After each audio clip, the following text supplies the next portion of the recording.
मंजिल से आगे बढ़कर मंजिल तलाश कर, मिल जाए तुझको दरिया तो समंदर तलाश कर। और दर्द बयान किया था कि सजदों से तेरे क्या हुआ, सदियां गुजर गईं। सजदों से तेरे क्या हुआ, सदियां गुजर गईं। दुनिया तेरी बदल दे वो सजदा तलाश कर।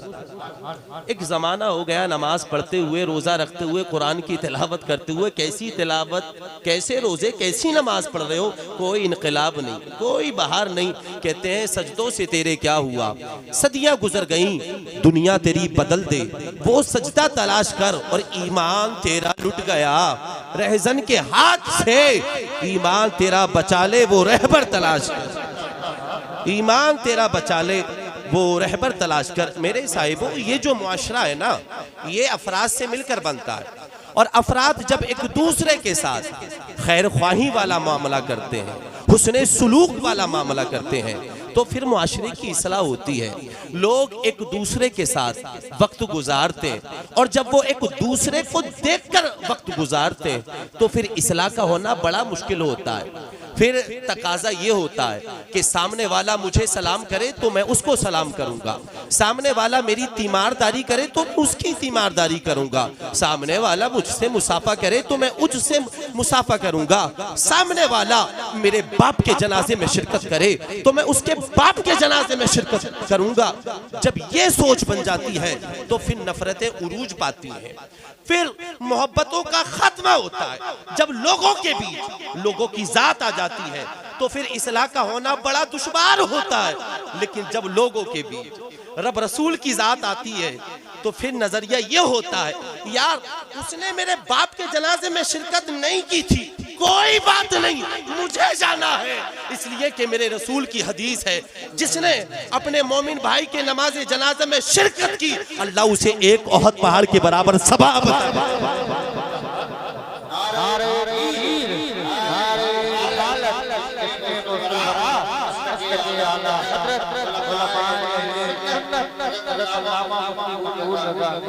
मुझे डेंगू हुआ था, मुझे बुखार आया था, मैं हॉस्पिटल में एडमिट था, मेरा दोस्त मुझे देखने के लिए नहीं आया था, मुझे जाना है। क्यों जाना है? इसलिए कि मेरे रसूल की हदीस है, जब कोई मुसलमान अपने मुसलमान भाई की तीमारदारी के लिए घर से निकलता है, सुबह को निकले तो शाम तक, शाम को निकले तो सुबह तक, 70,000 फरिश्ते उसके लिए दुआए मगफिरत करते हैं। वो नहीं आया था, मैं तो गुनाहगार आदमी हूं, अगर फरिश्ते दुआ कर दे तो फिर क्या कहना। अल्लाहु अकबर। यार वो रास्ता बदल लेता है, मुझसे मुसाफा नहीं करता। साहब आज तो हर मामले में बदला चाहिए, वो मुसाफा करेगा तो मैं मुसाफा करूंगा। हुजूर की इस हदीस को भी तो पढ़ो, हुजूर फरमाते हैं जब कोई मुसाफा करने में पहल करता है और दो मुसलमान मुसाफा करते हैं तो हाथ जुदा होने से पहले पहले अल्लाह दोनों की मगफिरत फरमा देता है। हुजूर की इस हदीस को भी तो पढ़ो ना, वो सलाम नहीं करता, मैं भी नहीं करूंगा। हुजूर की हदीस पढ़ो, अगर इस पर अमल कर लिया, कसम खुदा की हर शख्स आज से सलाम में पहल करेगा। हुजूर फरमाते हैं कोई बंदा जब ना सलाम में पहल करता है वो रब की रहमतों के बड़े करीब होता है। आज से सलाम में पहल करोगे? बड़ी धीरे आवाज निकल रही है, मैंने गलत कह दिया? या बदला लोगे? बदले को तरजीह दोगे या हुजूर की हदीस को तरजीह दोगे? यहाँ तो हर मामले में रियाकारी है, दिखावा है। 200 किलोमीटर नमाज़े जनाजा में शिरकत के लिए घर से जा रहे हैं और नियत क्या है कि साहिब खाना देख ले, इसलिए कि कल को बुलाना है। तो फिर इस्लाह कैसे होगी? क्या ही अच्छा होता कि गाड़ी में चाबी लगती और नजर फिर उधर होती, दिल में तसव्वुर ये होता वो नहीं आए, कोई बात नहीं, मुझे जाना है और अपने रब से एक ओहद पहाड़ के बराबर सवाब लेना। तो जब लोगों के नजरियात इस तरह के होते हैं ना तो मुआशरे में बिगाड़ पैदा होता है। जो लोग लोगों को दिखाकर नेकियां करते हैं ना वो वक्ती तौर पर नेक होते हैं, तन्हाइयां उनकी खंगाली जाए तो वो बड़े मसले खराब होते हैं। मैं यहाँ आया हूँ, मुफ्ती साहब ने मुझे मदू किया है, अच्छी टोपी पहनकर आया हूँ, अच्छा जुब्बा पहनकर आया हूँ, मुफ्ती साहब बैठे हुए हैं, अच्छा मामा है, अच्छा जुब्बा है, वजह क्या? इसलिए कि सब हुजूर की महफिल में आए हैं, गौसे आजम की महफिल में आए हैं। लेकिन फिर हमारा नजरिया अजान फज्र सुनने के बाद भी यही होना चाहिए, जब मस्जिद का रुख करें तो फिर तसव्वुर ये हो कि अब किसी दुनियादार से नहीं, अल्लाह से मुलाकात के लिए जा रहे हैं। और मैं अपने नौजवानों से भी कहता हूँ, वो जुमे के दिन आकर ना टोपी तलाश करते हैं, फटी हुई टोपी मिल गई तो उसी को पहन लिया, अगर लोबर मिल गई तो उसी को पहनकर अल्लाह की बारगाह में आ गया, ट्राउजर मिल गया उसी को पहनकर अल्लाह की बारगाह में आ गए, लुंगी पहनकर जुमे की नमाज के लिए आ गए। अगर उनसे पूछा जाए क्या इस लुंगी को पहनकर, क्या इस टोपी को पहनकर तुम वलीमा अटेंड कर सकते हो, शादी में जा सकते हो, किसी की मंगनी में जा सकते हो, तो एक ही जवाब मिलता है, नहीं मुफ्ती साहब हमसे ये नहीं होगा। शादी में जाते हैं तो 1 घंटा पहले तैयारी होती है, शेरवानी भी पहनी जाती है, कोट भी पहना जाता है, जुब्बा भी पहना जाता है। क्यों मुफ्ती साहब, अगर इस कंडीशन में गया फटी हुई टोपी पहनकर तो रुसवाइयों का सामना करना पड़ेगा। वहां विधायक जी से भी मुलाकात करना है, सांसद जी से भी मुलाकात करना है, फला रिश्तेदार हैं 5 साल से मुलाकात नहीं हुई है, इस कंडीशन में देखेंगे क्या कहेंगे। लोगों का इतना डर, दिल पर हाथ रख के बताइए, क्या रब रसूल से ज्यादा भी माज़अल्लाह हमारे नजदीक कोई इज्जत वाला हो सकता है? फिर ये इम्तियाज क्यों, फिर ये फर्क क्यों? वलीमे के लिए 1 घंटा पहले तैयारी, और नमाज के लिए आए तो जो लिबास मिला, जो टोपी मिली उसी को पहनकर आ गए। आज लोग बड़ा डर रहे हैं। हाँ, एक कबीला वाला दूसरे कबीले वालों से डर रहा है, और इमाम है तो मुक्तदियों से डर रहा है, पीर है तो वो मुरीदों से डर रहा है, उस्ताद है तो शागिर्दों से डर रहा है कि कहीं ऐसा ना हो अगर जुआ के खिलाफ तकरीर कर दी तो इमामत खत्म हो जाएगी, अगर सूद के खिलाफ मुरीद को समझा दिया तो 2000 रुपए का लिफाफा मिलता है वो बंद हो जाएगा। फिर तसव्वुफ किस चीज का नाम है, तवक्कुल किस चीज का नाम है? जब पीरों के नजरियात इस तरह के होंगे, अइम्मा के नजरियात इस तरह के होंगे, उस्तादों के नजरियात इस तरह के होंगे, तो फिर मुझे बताइएगा कि मारफत इलाही तसव्वुफ फिर किस चीज का नाम है? तवक्कुल, इसका मतलब साफ है आपके नजदीक तवक्कुल की कोई हैसियत नहीं है। याद रखना, इमामतें अल्लाह चलाता है, पीरा मुरीदी अल्लाह चलाता है, जब तक अल्लाह ना चाहे तब तक आप हमसे मोहब्बत कर ही नहीं सकते। तो जो लोग लोगों को दिखा कर नेक किया करते हैं ना, वो वक्ती तौर पर नेक होते हैं। लोग मुआशरे की इस्लाह के लिए लोगों ने तरह तरह की टेक्नोलॉजी इख्तियार की, मार्केट में तरह तरह के ताले आ गए। एक वक्त था कि लोग जब चोर चोरी करने के लिए आते थे ना तो टेलीफोन का तार काटते थे। अब जमाने ने तरक्की की, लोगों ने अपनी फर्मों पर, अपने घरों पर कैमरे लगवा लिए। अब चोर भी बड़े होशियार हैं, अब आते हैं तो वो टेलीफोन का तार नहीं काटते, अब डायरेक्ट कैमरे पर हमला करते हैं। तकरीबन 8-10 साल कबल 1 घंटे के लिए अमेरिका में फाइल्ड हुआ, वक्त का फायदा उठाया गया, लाखों डॉलरों की चोरी हो गई। लेकिन इस्लाम बड़ा प्यारा मजहब है, इस्लाम बड़ा हसीन मजहब है। इस्लाम कहता है कि तू डर जा उस रब से जिसके हवाले से तेरी मजहबी किताब कहती है ला ताखुदुहु सिनतुम वला नौम, तू उस रब का मानने वाला है कि तेरे रब को न कभी नींद आती है न कभी ऊंघ आती है। कैमरे खराब हो सकते हैं, दिन दहाड़े पड़ोसियों की आंखों में धूल झोंक सकते हो, सबको बेवकूफ बना सकते हो, रब को बेवकूफ तो नहीं बना सकते ना। हमारा रब तो हमारे ये जो रग है ना दिल की, इससे भी ज्यादा करीब है ना। सबको बेवकूफ बना सकते हैं, रब को नहीं। नेक कौन होता है? यही सवाल किया था बरेली के इमाम से कि हजरत आप बताएं, अल्लाह ने बड़ा इल्म नवाजा है, नेक कौन होता है? क्या खूबसूरत जवाब दिया था। आला हजरत फरमाने लगे जिसकी तन्हाइयां साफ सुथरी हो वो नेक होता है। नमाज पढ़ने वाले को शरीयत ने नमाजी कहा है, नेक नहीं।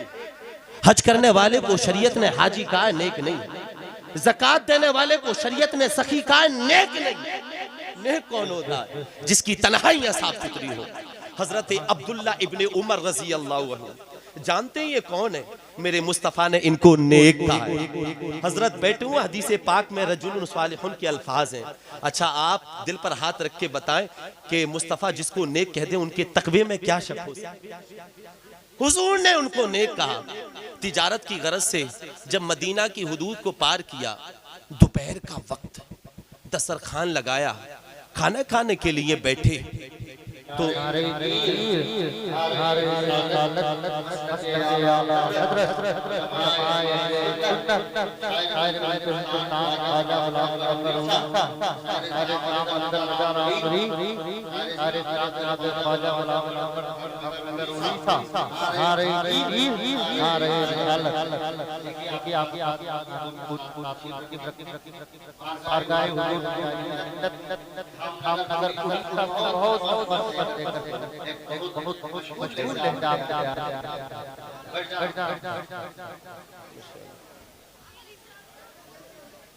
आप हजरात सुकून का माहौल बनाएं। देखिए जो आज के इजलास के खुसूसी शायर हैं, शायर अहले सुन्नत गुलाम सरवर साहिब केबला, वो हमारी तवज्जो का मरकज़ बन चुके हैं और मेरे बाद बहुत जल्द उनका कलाम सुनेंगे। बस सुकून का माहौल बनाएं, बस खामोश हो जाएं। हजरत अब्दुल्ला इब्ने उमर कहते हैं जब खाना खाने के लिए बैठा, दोपहर का वक्त था, देखा तो क्या देखा कि एक चरवाहा है 400 बकरियों को चरा रहा है। मैंने उसे कहा भाई खाना खा ले, तो वो बकरी चराने वाला कहने लगा उमर के बेटे अल्लाह आपको जज़ाए खैर अता फरमाए। कहते मैंने दोबारा कहा भाई खाना खा ले, उसने फिर दोबारा यही जवाब दिया अल्लाह आपको जज़ाए खैर अता फरमाए। कहते मैंने तिबारा कहा तो उसकी आंखों में आंसू, बातों में इतना हुस्न, चेहरे पर गर्दो गुबार। वो कहने लगा उमर के बेटे मैं जाहिर तो नहीं करना चाहता था, तेरे इसरार ने मुझे मजबूर कर दिया यार, मेरा रोजा है। अल्लाह अकबर। आज तो लोग बड़ा बहाना बनाते हैं। अब्दुल्ला इब्ने उमर कहते हैं रमजान का महीना नहीं था, फजाइल वाले अय्याम में से कोई दिन नहीं, सफर के अय्याम चल रहे थे। मैंने सोचा कि इसका रोजा है, चेक तो करूं रोजेदार है या नेक भी है। उस ये जुमले को याद रखें, हर रोजेदार नेक नहीं होता। नेक कौन होता है जिसकी तन्हाइयां, जोर से कह दें, सबक भी याद कर लें, अल्लाह आपको जज़ाए खैर अता फरमाए, जिसकी तन्हाइयां। कहते चेक तो करूं रोजेदार है या नेक भी है। ओके, आज तो लोग बड़ा बहाना बनाते हैं, जब रमजान का महीना आता है ना तो कहते हैं मुफ्ती साहब मजदूर आदमी हूं, अगर रोजा रखूंगा तो कमजोर हो जाऊंगा। ये झूठ है, ये मक्कारी है, ये फरेब है। हुजूर तो ये फरमाते तुम रोजा रखो अल्लाह तुम्हें सेहत अता करे। रोजा रखने से कभी कमजोरी नहीं आती। बहुत सारे लोगों से मुलाकातें हुई, एक ही जवाब दिया मुफ्ती साहब साल के 11 महीने शुगर घटती बढ़ती रहती है, लेकिन अल्लाह की करम नवाजी तो देखें, वो 30 रोजे रखने की तौफीक भी देता है, पूरे रमजान शुगर कंट्रोल में रहती। तुम रोजा रखो ना ना, कमजोरी तो नहीं आती। किसने कहा? वो रब जो 70 माओं से ज्यादा प्यार करता हो, वो ये फैसला कैसे कर सकता है कि मेरे बंदे कमजोर हो जाए।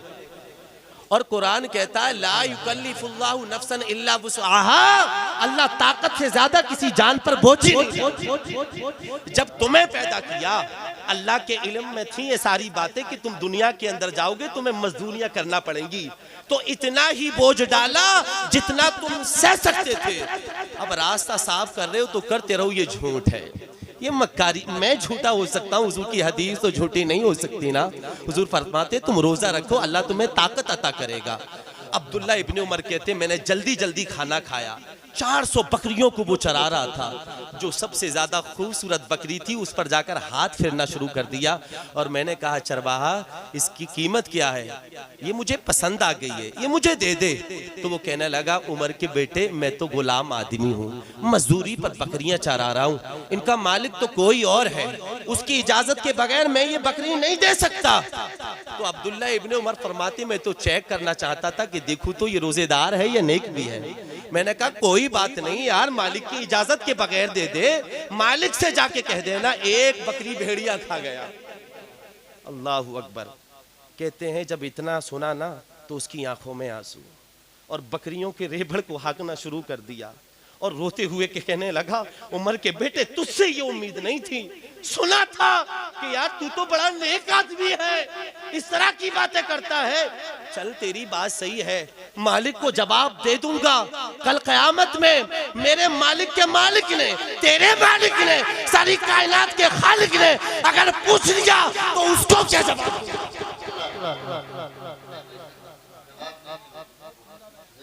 उसको क्या जवाब दूंगा? उमर के बेटे कहते हैं मैं तो चेक करना चाहता था, देखूं रोजेदार है या नेक भी है। और हम में से कोई होता तो वक्त का फायदा हो, अरे बिल्कुल सौदे में देरी किस बात की है।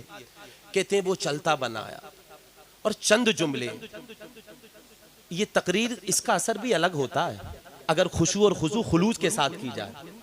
कहते 2-4 घंटे की तकरीर नहीं की, चंद जुमले, बातों में इतना हुस्न, इतना असर के तिजारती भूल गया और पीछे पीछे हो लिया।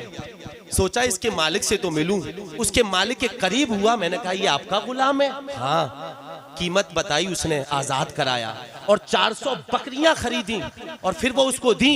तो वो कहने लगा उमर के बेटे ये क्या फलसफा, समझ में नहीं आया, अभी तो एक मुझसे खरीद रहे थे, अब 400 खरीदी, गुलाम था आजाद कराया, ये नाटक क्या है? तो अब्दुल्ला इब्ने उमर फरमाने लगे तूने अल्लाह का कुरान नहीं पढ़ा? अल्लाह सूरह तलाक में फरमाता है तुम अल्लाह से डर जाओ, अल्लाह हर मुश्किल मंजिल से गुजरने का तुम्हें रास्ता दे देगा और फिर वहां से रिस्क देगा। वयरज़ुक़हु मिन हैसु ला यहतसिब, अल्लाह वहां से रिस्क देगा जहां से तुम गुमान भी नहीं कर सकते। और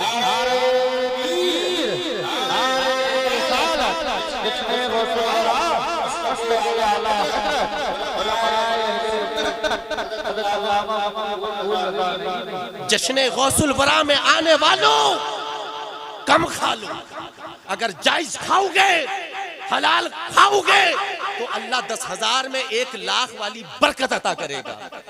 और ये उलमा बैठे हुए हैं, मुफ्ती साहब को देखें, जुब्बा और अमामा तनख्वाह क्या है? 15,000 होगी, 20,000 होगी, 10,000 होगी, इससे ज्यादा तो नहीं जितने इमाम बैठे हैं। लेकिन अल्हम्दुलिल्लाह न लिबास का जवाब है, न टोपियों का जवाब है। और जब रस्तों से निकलते हैं ना तो पूछते हैं लोग हजरत कौन सा इत्र लगाया है, कहाँ से मंगाया है, खुशबू का नाम तो बताओ। वजह क्या? ये खुलूस की खुशबू है, ये सब्र की खुशबू है। ना पहनने में कमी है, ना खाने में कमी है, ना ओढ़ने में कमी है। वजह क्या? कमाई हलाल की। वरना हमने ऐसे लोगों से भी मुलाकातें की हैं कि तनख्वाह 2 लाख रुपए मन, इसके बावजूद भी वो गिड़गिड़ा कर कहते हैं हजरत दुआ फरमाते हैं, सुकून की नींद नहीं आती, औलाद फरमा बरदार नहीं है और लोग बड़े परेशान हैं। एक साहब कहने लगे मुझसे आन के हजरत दुआ फरमा दें, बड़ा परेशान आदमी हो, आपको जज़ाए खैर अता फरमा। हजरत जब रात को सोता हूँ तो छत के ऊपर से धम धम की आवाज आती है, दीवारों से रोने की आवाज आती है, हजरत कोई तावीज दे दे। तो मैं कहने लगा मैं कोई आमिल शामिल तो हो नहीं, ऐसा है हदीस करीमा में जो वज़ाइफ आए हैं ना आप उनको पढ़ लें। वो कहने लगा हजरत बड़े वज़ाइफ पढ़े, आवाज़ ख़त्म नहीं होती। तो फिर मैंने कहा कि कहीं ऐसा तो नहीं कि घर में किसी यतीम के माल की ईंट लग गई हो, किसी गरीब का माल लग गया हो। अगर गरीब का माल लग गया है तो फिर सूरह बकर से भी कुछ नहीं होने वाला, फिर तावीज़ों से भी कुछ नहीं होने वाला, फिर ये आवाज़ क़यामत तक भी ख़त्म नहीं होगी। इसलिए ये है कि हलाल खाओ। तो अब्दुल्ला इब्ने उमर फरमाने लगे कि देखो सबब अल्लाह ने मुझे बनाया था, तू अल्लाह से डरा तो ये दौलत जो है अल्लाह ही ने तुझे दी है। अपने जाहिर से ज्यादा अपने बातिन की फिक्र करिए। ऐसा नहीं है लोग दादी रजी अल्लाह अन्हु अपने मामा जान श्री शक्ति से मुरीद होने के लिए गए, आज तो पीर की बारगाह में भी लोग इसलिए जाते हैं मुरीद होने के लिए कि हजरत कोई ऐसा वजीफा बता दें कि जिसको पढ़ूं मैं तो सुबह को उठूं तो नोटों की गड्डियां चारपाई के नीचे निकले। लोग कहते हैं पीर कामिल नहीं मिलता, मैं कहता हूं कामिल मुरीद ही नहीं मिलता। गुज़िश्ता ज़माने में लोग पीरों की बारगाह में जाते थे, मुरीद होते थे, उनका मकसद एक था कि पीर की बारगाह में जाना है, अल्लाह की मार्फत का नूर हासिल करना है। और आज के मुरीदों का मकसद दौलत हासिल करना होता है। हाँ, जाहिर सी बात है, जैसी नीयत हमें पीर भी वैसा मिला करते हैं, जैसी नीयत है तो पीर भी लुटिया चोर जैसे मिला करते हैं, और नीयत अच्छी हो तो पीर मोइनुद्दीन अजमेरी जैसे मिला करते हैं, फिर पीर अब्दुल कादिर जिलानी जैसे मिला करते हैं, फिर पीर जमालुल औलिया जैसे मिला करते हैं, फिर पीर मेरे पीरो मुर्शिद हुजूर ताजुल शरिया जैसे मिला करते हैं। तो मुरीद का वो तसव्वुर ही नहीं है यार। पहुंच गए मामा जान कोई वजीफा बता दें जिंदगी में इनकलाब आ जाए। जुनैद बगदादी ने क्या खूबसूरत पैगाम दिया। आप फरमाने लगे ज़्यादा लंबी चौड़ी इबादत करने के चक्कर में ना पड़िएगा, ज़्यादा पूरी रात नफल नमाज मत पढ़िएगा, पढ़िएगा तो अच्छी बात, लेकिन बेटा 2 बातें हैं, इनका रट्टा नहीं लगाना, इनको गांठ में बांध लेना।